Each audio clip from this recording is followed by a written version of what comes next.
What if I told you that you're making critical mistakes that are holding you back in your Pilates workouts? In this video, I'm going to show you the 4 biggest mistakes I see both new and experienced Pilates clients make in their sessions. My name is Melanie. I'm a certified Pilates instructor, and I have helped thousands of people make the smallest, easiest adjustments that took their Pilates workouts from just good to absolutely transformative for their bodies. Keep watching to find out how you can fix the top 4 mistakes to make your next Pilates session the best workout you've ever had. First up, the people I see in class who are usually the first to say, "This is too easy," are almost always doing this one incorrectly. Number 1, being a speed demon. Pilates is all about control. So as soon as we throw that out the window and prioritize speed, it's like we're on a bike that's speeding downhill. We're going really, really fast, but it's not taking a lot of effort to get there. I see this a lot in classes with people who are used to methods like CrossFit and powerlifting that sometimes prioritize speed and reps over slow, controlled movement. But Pilates has a different objective, and you'll actually get more out of slowing down when you practice. So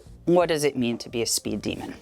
In a lot of cases, it means instead of moving slowly with control and focusing on the contraction of the muscle and the control of the movement or the control of the springs, or instead focus on going as fast as we can, pumping in and out, and getting as many reps in as we can. That could be anything. Imagine I'm on a mat. We're doing leg lifts. So if I'm just going up and down, not controlling anything, I'm not really getting much of a workout, and I'm just flopping my leg around. See, Pilates was originally called Contrology, which has control at the very front of it, and for a reason. It was the most important thing to Joseph Pilates, to make sure that control was at the center of everything.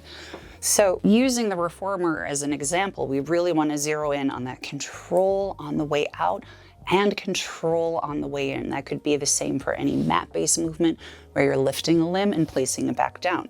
Now, reformer and other apparatus is a little different because we have the spring resistance to work against, right? So it's really important that we don't control on the way out and then let the spring bring us all the way in, right? We can go slowly and then let the spring take over, but you lose half of the exercise when you do that. So it's critical that you control on the way out and then think even more control or even slower as you return. Give that a try for yourself. It'll become so apparent once you control the spring on the way in, just how much more difficult that is. So, quick summary, we really want to make sure with any movement, whether we're spring-based or on the mat, slow control, so you make sure that you get the benefit of every part of the movement.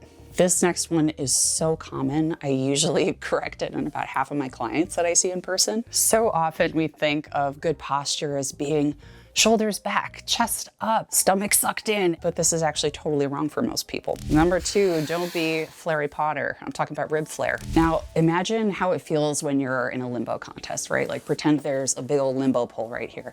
To get into that position, what do you have to do, right? You have to arch your back, you have to stick your ribs out and try to shimmy under the pole. But we don't want to walk around like that. That's a really uncomfortable position, right? So many of us do this without even thinking about it, and it actually sabotages our ability to connect to the core. What we really want to pay attention to is, yes, how the top of the rib cage feels, but also how the bottom of the rib cage feels. Do you feel like you could fit your hand under your upper mid back? Do you feel like your chest and your ribs are popping up? What we want to do in a lying down position is we actually want to make sure that we bring the very back of the rib cage down to the mat so that the ribs naturally sit down, and we shorten the front of the torso ever so slightly. So you'll see it's different from completely imprinting the spine so my low back is flat. You still want your sacrum to have a little space underneath, but the back of the rib cage should be making contact with the mat. That will take your ribs from being pointing up to the ceiling to being more oriented forward.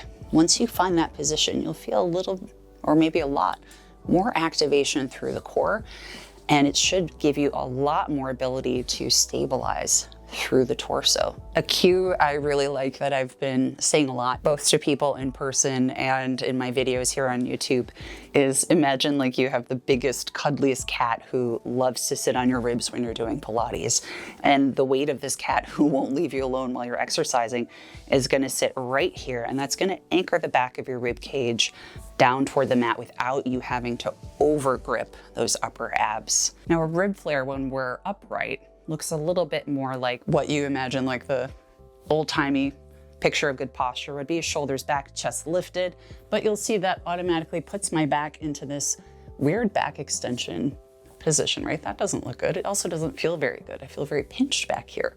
So what we need to do instead is imagine like your ribs are coming forward and down, again, without that gripping here, which will bring the ribs back over the hips so that we're neither shifted way back or hunched way forward.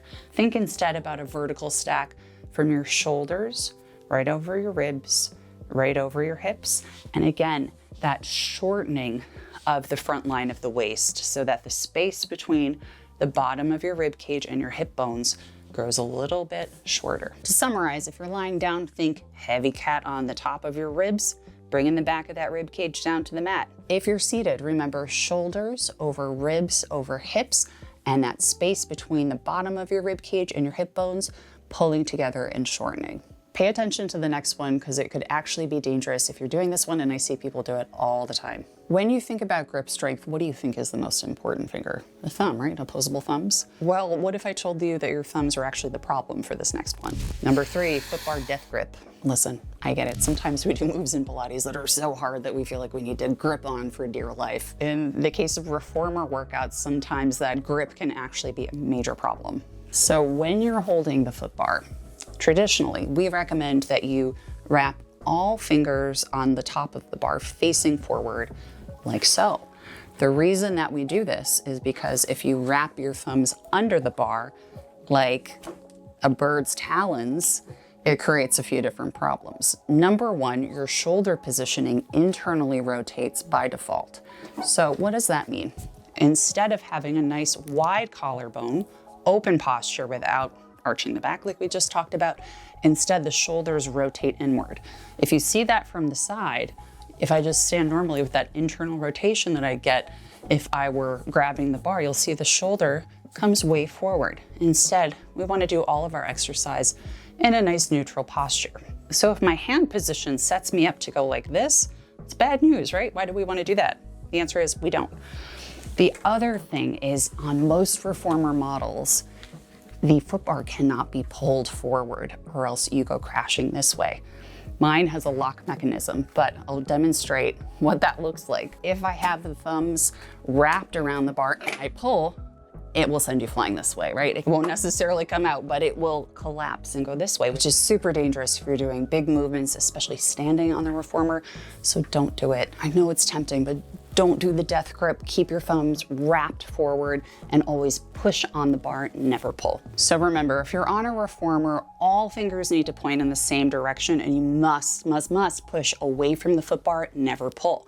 Now the last point is critical for anyone in any fitness class to understand, so keep watching. One of my favorite pastimes is looking at stock photos of people doing Pilates and fitness and seeing the many different variations. If you've ever seen a stock photo of someone doing a plank, I have no doubt you've seen somebody doing a plank with wildly incorrect form. Number 4, anything but a straight line. The simplest way that I can describe a great plank is that your body should make a long line like an arrow. Now, I don't mean that your spine has to completely flatten out. It should have its natural curves, but we want to imagine that there's a long line from the crown of your head to your shoulders, to your hips, to your heels, with no major dips or mountains in between. Sounds easier than it is, right? Whether you are on straight arms or down on your forearms, the same rules apply. We want to bring our shoulders right over the wrists or right over the elbows. We need to press the mat away or press the reformer away so there's space between the shoulder blades. And we want a long line in the back of the neck so the head isn't dipping down and it's not craning up. You want a long spine